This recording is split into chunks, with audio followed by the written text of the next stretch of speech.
Electric Lodge presents Notes from the Underground with Josh Berkowitz, where we talk to alternative storytellers, comedians, dancers, musicians, poets, and filmmakers about life, art, and we may just talk about nothing at all. Recorded live from Soul Journey Studios in Venice Beach, California. All right, awesome. All right, so we are here now with the band Who Can Sleep with Lexi Helgerson and Dean Viverito. I got that right. Okay, great. That's so funny. What did I say? Viveroso? I don't know, but it's been mangled my whole life, so don't worry about it. Yeah. We were talking about the title of the band. I mean, does it have some meaning for you? It sounds like you don't sleep as well as Dean here. Lexi sleeps plenty. Well, no, actually, you don't sleep. I don't. But that's only because by choice. Yeah, I guess by What are you doing? choice. You're just working and stuff? Yeah, I'm just working. But it's funny, like I sometimes think of my mom and because she's like, oh, who could sleep? I know.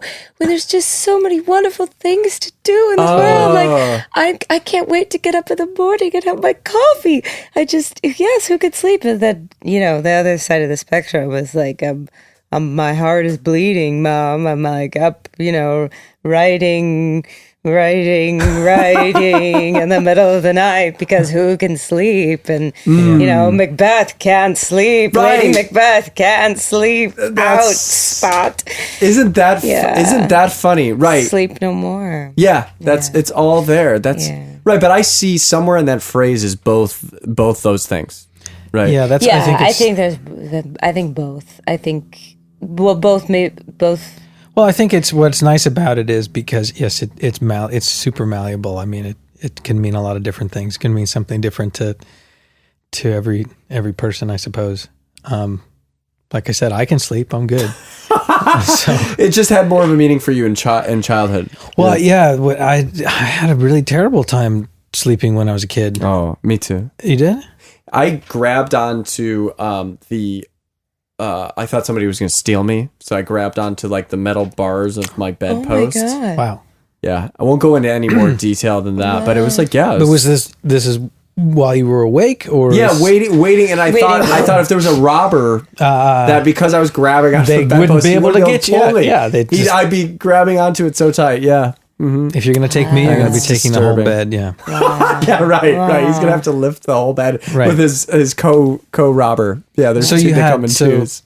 Well, it's interesting about sleep and, kids because I think about it from time to time because I must have had, for no reason that I can think of, just had a lot of anxiety as a kid. Oh, no. I mean, it's a normal thing. I guess so. In anxiety in general, who wouldn't be anxious about anything ever? So.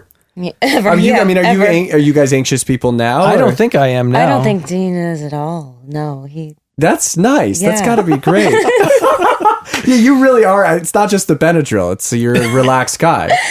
Yeah, I think it's yeah.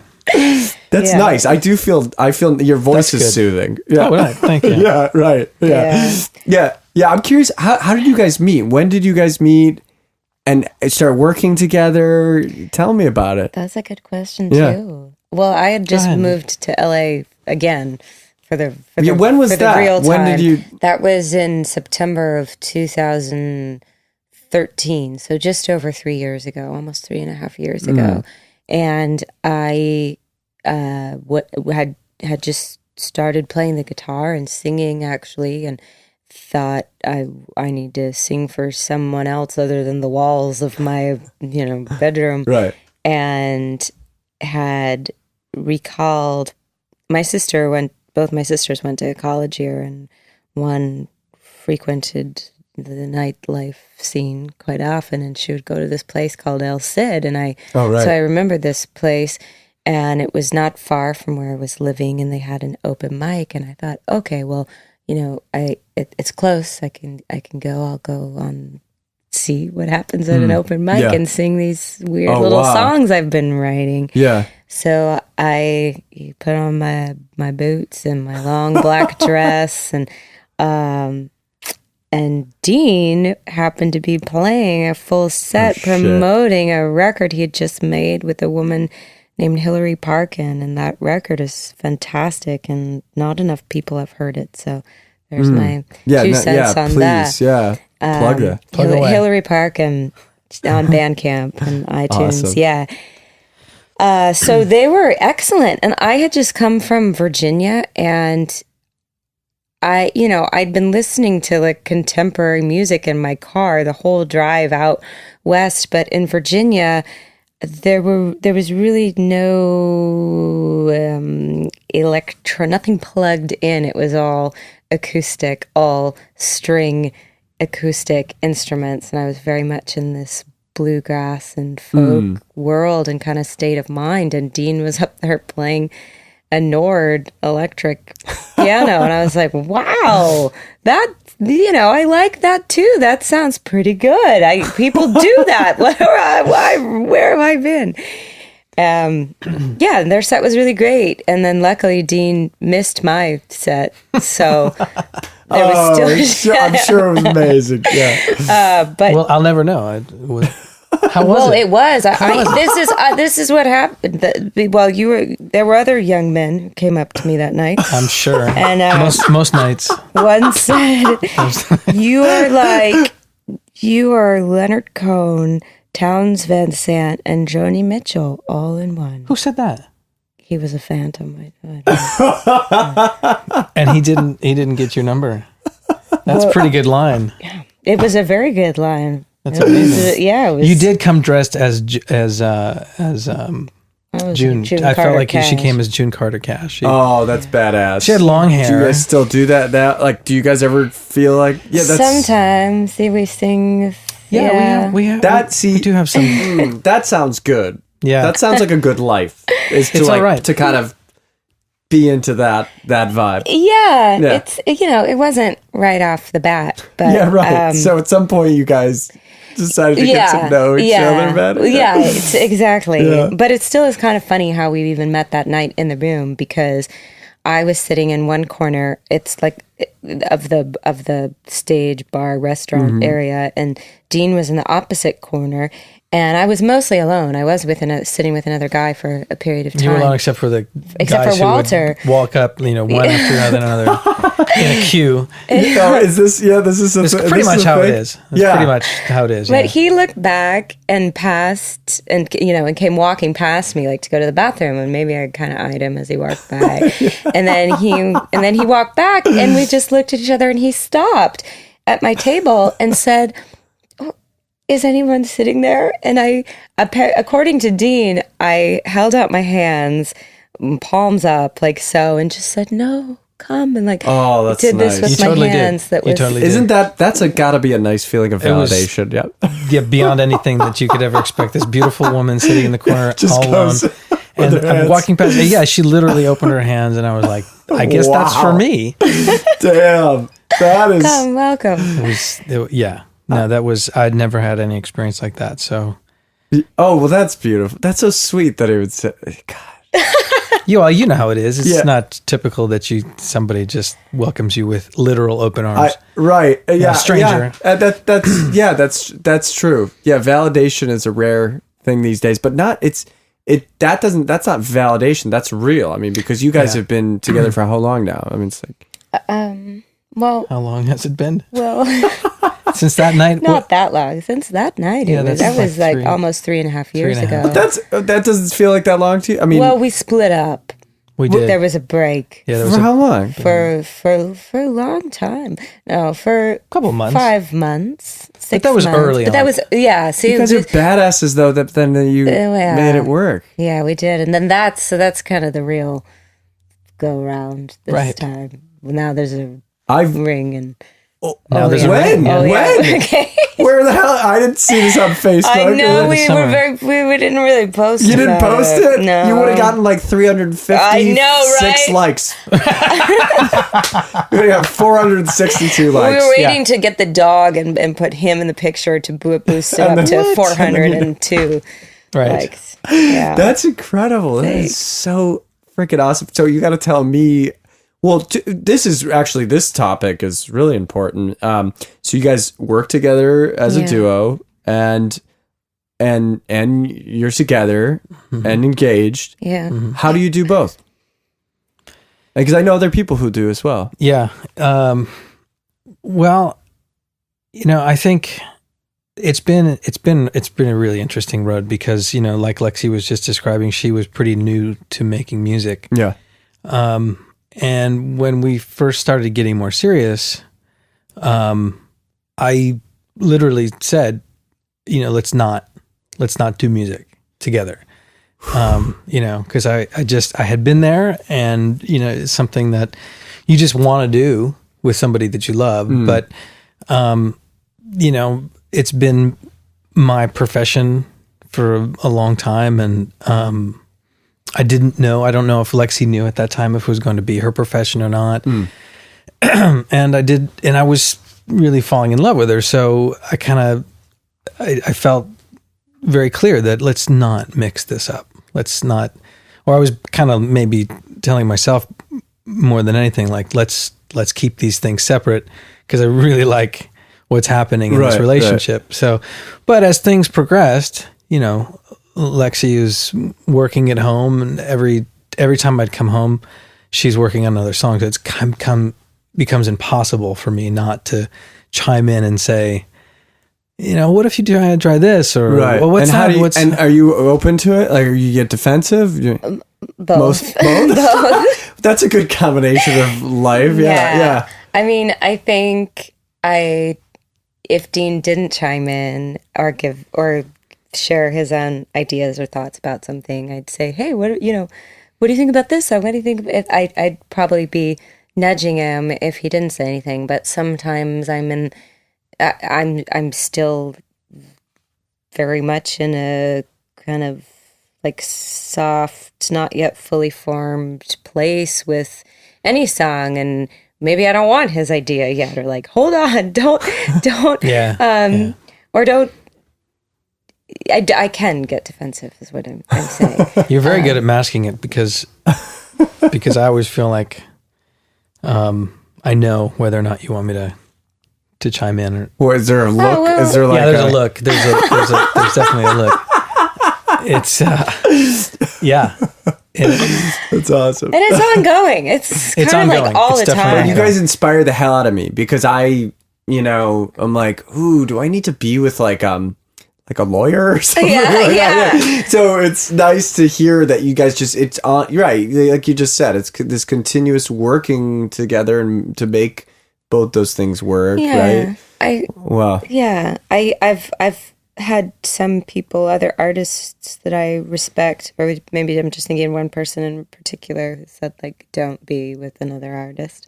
Right, but they've just had bad experience, right? I mean, there are plenty of examples of it working, and I think, I don't know, I've felt, and I can't speak for Dean, but maybe he feels the same, that maybe because our relationship came first, that it remains the priority. Right. And it sounds like you went the extra mile to protect it to prolong. Right. And then once you guys had a good footing in the relationship. Yeah.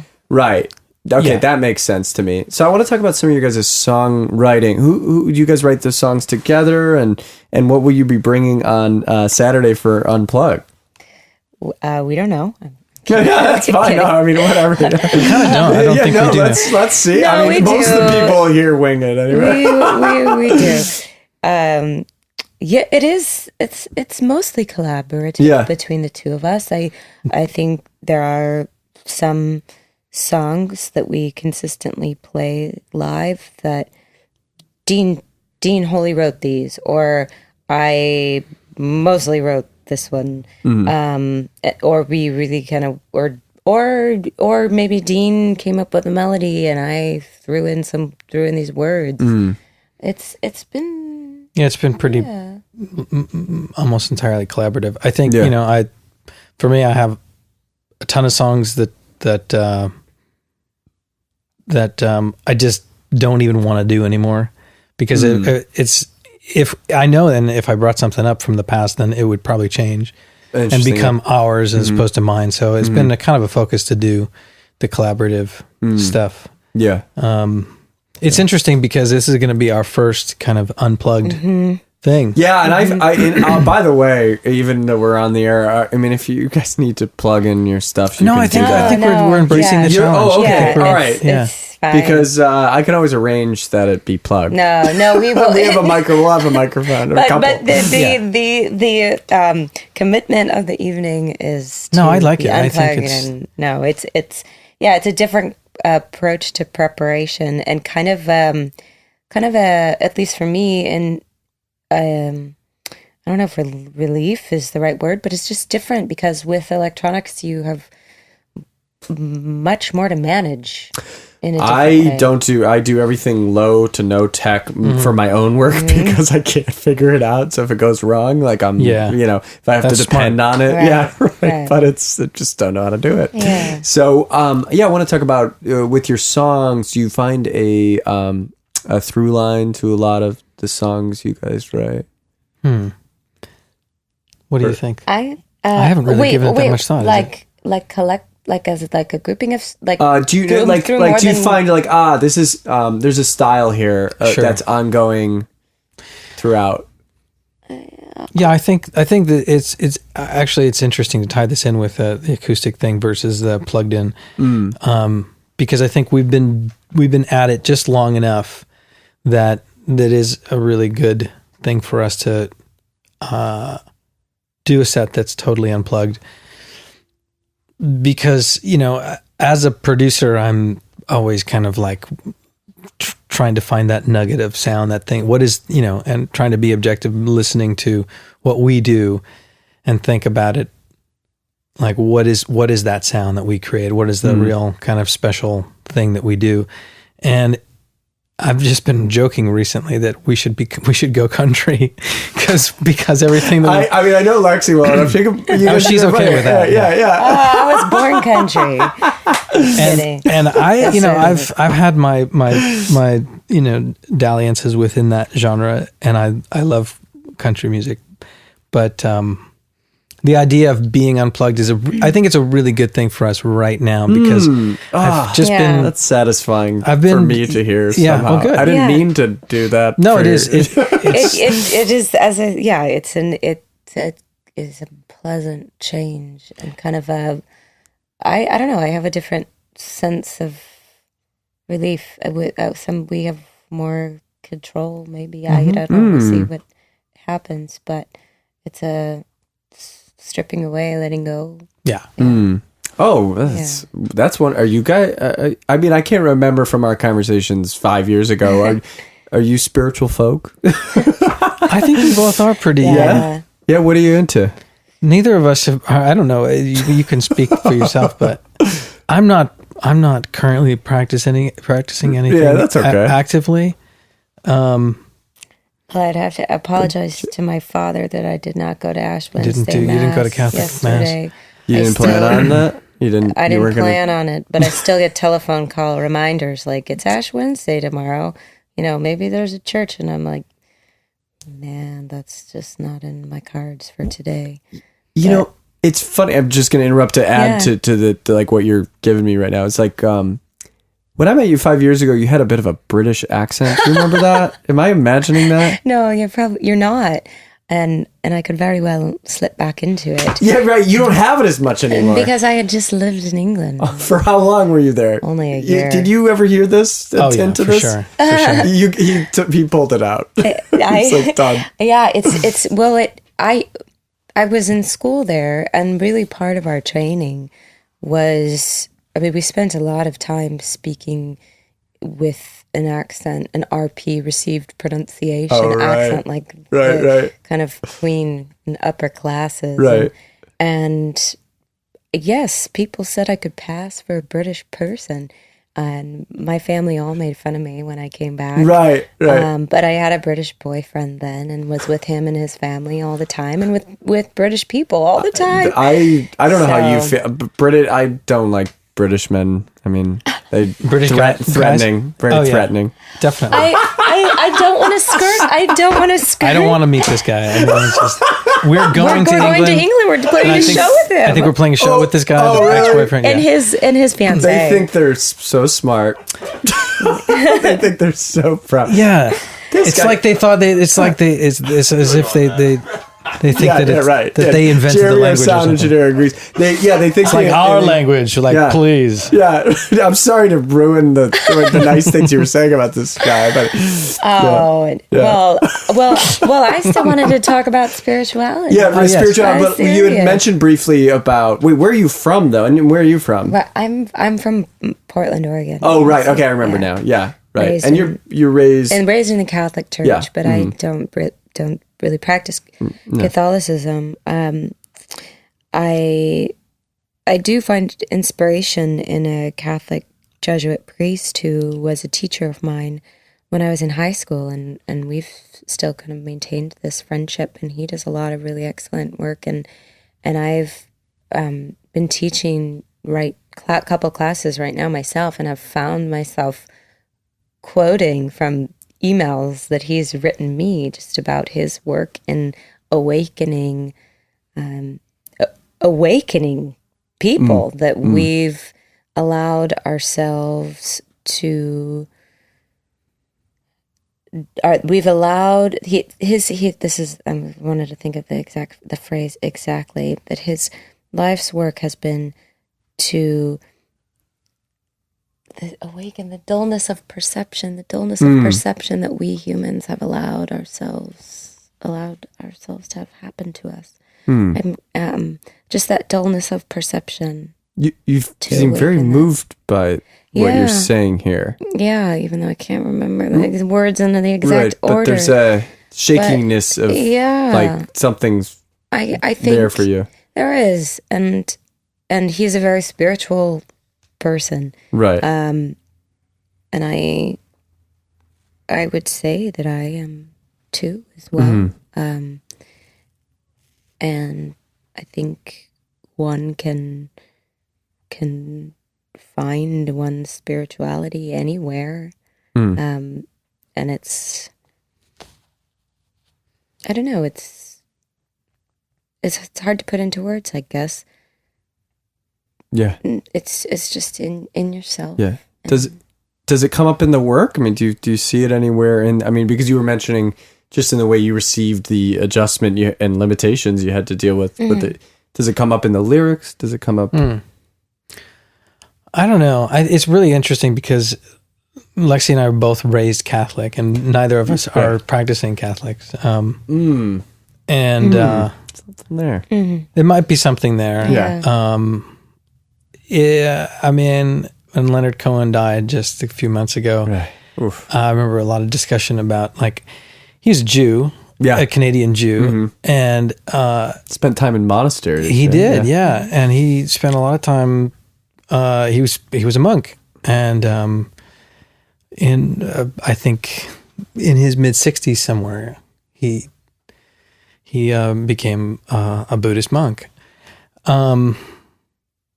Anyway, where was I going with that? Is I remember reading about, like, how much of the lyrical content of his music was actually not Christian but biblical, and maybe could be interpreted as being, New Testament stuff. And he talked about it in a few interviews, that there's an aesthetic that appealed to him, I think, and I think it's kind of an old world, maybe, aesthetic that is maybe still appealing to me. The kind of the darkness, the Gothic darkness. But on a serious note about, like, spirituality, I think it's kind of a daily thing for me. I spend most of my time teaching kids music. Yeah. And, I have this incredible experience with kids to influence them musically. It's a thing that I've been doing all my life. And, that's a spiritual experience for me.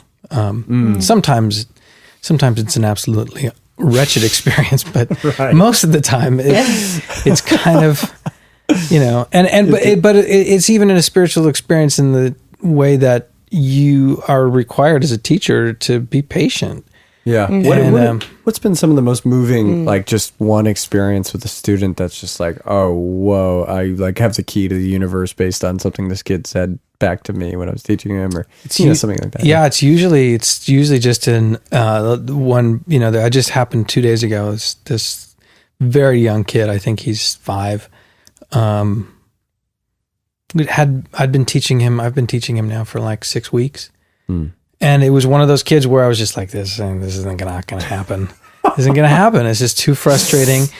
He cried more than once. What do you do when the kid cries? Like, you don't see, I mean, you're a nice, gentle guy. Yeah, you got to be gentle. And right. And you just, you can't, add to the misery. But, children crying in school is an all too common thing, but it's one-on-one with me. So I'm the only one there, and you just kind of let him go through it. But then 2 days ago, just bam, just something.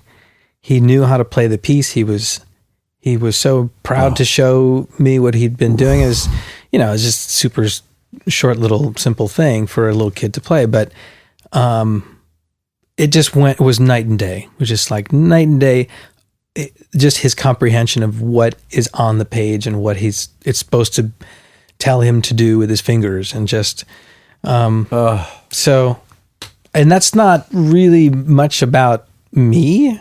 It's mostly about just the time that's passed. Enough time has passed that he's starting to understand it.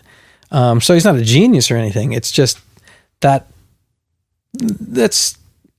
it's reasonably rare, actually, that someone goes from just completely not getting something. That almost seems like there's something, because he's 5, right? Yeah. So there's something like in nature, in human nature somewhere that I heard from you. It was like that he got, what is, it's like there's something behind that, something spiritual behind that. It's possible. It's possible. Underneath it, because at that point in your life, there's not even enough neuroses to create any complication around the fact that just boom, something came through him. Yeah. Yeah. It's amazing. So wow. I think that's where I experience my spirituality these days. I gotta say, and we don't have a lot of time left. Really, really happy about you guys being here. Thanks for having us. Yeah, I know. It's like, it's really, it's nice to reconnect with you and see you with this wonderful man. Thank you. So you're both lucky. Thank you. Very, very lucky, yes. It's really nice. You live in Atwater Village. Yes. I love that area. I don't get over there enough. It's far away from here. Yeah. We like it over here. We don't get over here often enough. Yeah. We don't. The last time we were over here was for your show. Yeah, wait. This guy like, what the hell is this Mostly I was like, what the hell is this? But then I was like, wow, this is fucking brilliant. Yeah. You like eventually. Like, oh, yeah.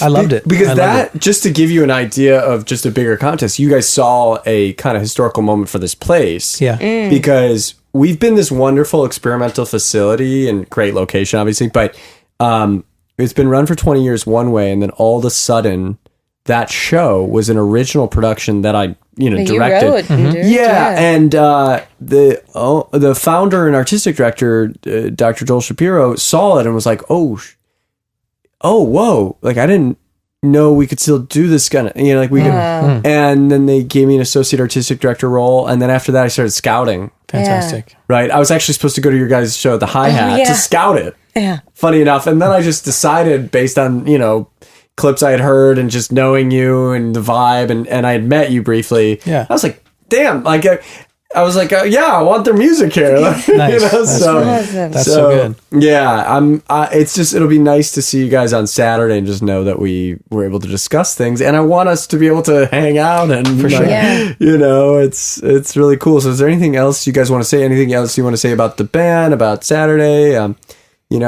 anyone listening? Now that I mentioned the show that you did, I wish I could see it again. I remember I wish I could see it. Because I remember at the time we walked out of here and went and got some ice cream, and I just remember saying something to the effect of like, that's what you're supposed to do. I'm often like preaching sweet. about like the responsibility of artists, and I just felt like that you got that. Oh, like That's nice of you to say. You know, and it's not, and it's a thing that like you can enjoy something. You can enjoy something, but like that feeling that I had of like you accomplished again, it's something I'm constantly kind of railing on for myself too, like the responsibility of an artist. You know, and that really hit me that you, and I'm not going to go into detail about what I mean by that, but it just felt like you touched that place in my head and in my heart about what the job is. That's so nice. Well, I just to give some context, that was H2O at an Offbeat tribute on water. And that was in late August, and it was for Current LA's citywide dialogue on water. And I mean, it was so that you guys came. Yeah. You know, I hadn't talked to you in so long, and somehow I just Facebook messaged you to invite you know, and you came, and that meant a lot to me. And here we are now, and we keep building. We did not have a podcast before this week. Yeah. You know what I mean? Like it just momentum keeps building. And I was just telling you briefly as we were walking, and it's scary. It's precious. Like we're trying to hold on to this thing. I don't want to let it go. But yeah, when you look at the bigger context of how things play out, and even, you know, things you guys have told me about your relationship and over time, and it's like you see some things are just, you know, are written. Yeah, are written, and total chance. I mean, we met by total chance. Yeah, right. That is a beautiful story too. Yeah. Yeah, it's crazy. Right. I mean, you're freaking. Yeah, and you're here. It's something. So I just really appreciate you guys. You want to say anything briefly about any of the songs you're playing or what the style is? We sing a lot together, so I think we both hopefully enjoy blending our voices together, and it'll be nice to share that with a new audience. Probably mostly new audience for us on Saturday. Yeah. Yeah. And I think we have a couple new songs we may play as well about love, and oh gosh, if we finish writing this song about like basements in the summertime and Sade. Oh, are you talking about like the smell of basements in the summertime? Because that's something I'm thinking about. Yeah, Michigan basements. Yeah, absolutely. Yeah. It's basements in the Sometime summertime. in the 90s. Damn. Yeah. Well, I'm excited. I'm excited to hear you. I mean, I'll be stressed. I won't be hosting that night, which would be great. So hopefully I'll be able to enjoy some of it. But yeah, the show will be hosted by Boise Thomas, very hilarious comedian. It'll have two groups from What the Hippo Collective, really outrageous kind of improv, comedy, clown, performance art hybrid. Great. And Kent Jenkins, who was just here, will be playing the Rimba Tubes. Awesome. So yeah, you guys are in good company, and I think you guys will really add some depth to the night. So Thank you so much, Josh. I'm so grateful to you guys. Thank you. We're really excited and grateful to be a part of it. Oh my God. Well, This has been Electric Lodge Presents Notes from the Underground with Josh Berkowitz. We hope you enjoyed and tune in next time. Recorded live from Soul Journey Studios in Venice Beach, California.